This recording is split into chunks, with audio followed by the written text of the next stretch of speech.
चलिए दोस्तों, शुरू करते हैं आज की कहानी। साधु की प्रेरणादायक सीख। 4 गांव के बीच में एक पहाड़ था जहां एक काफी पुराना मंदिर बना हुआ था, जिसमें एक साधु रहा करते थे।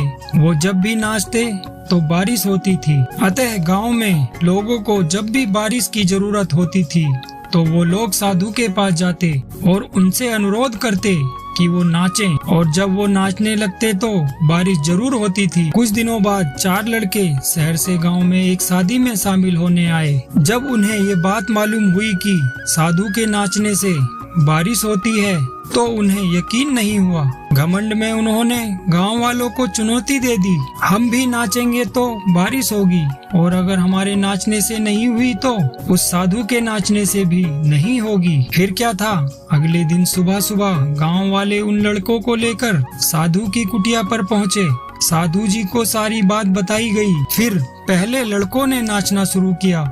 आधे घंटे बीते और पहला लड़का थक कर बैठ गया, पर बादल नहीं दिखे। कुछ देर में दूसरे ने भी यही किया और 2 घंटे बीतते बीतते बाकी दोनों लड़के भी थक कर बैठ गए, पर बारिश नहीं हुई।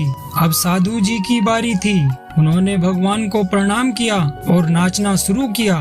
1 घंटा बीता, बारिश नहीं हुई।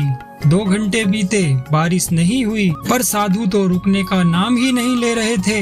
धीरे धीरे शाम ढलने लगी, तब भी साधु नाचते रहे। तभी कुछ देर बाद बादलों की गड़गड़ाहट सुनाई दी और जोरों की बारिश होने लगी। ये देखकर लड़के दंग रह गए और तुरंत साधु से क्षमा मांगी और पूछा, बाबा भला ऐसा क्यों हुआ कि हमारे नाचने से बारिश नहीं हुई और आपके नाचने से हो गई? साधु ने उत्तर दिया, जब मैं नाचता हूँ तो 3 बातों का ध्यान रखता हूँ। पहली बात, मैं भगवान से प्रार्थना करता हूँ कि मुझे सफल करना।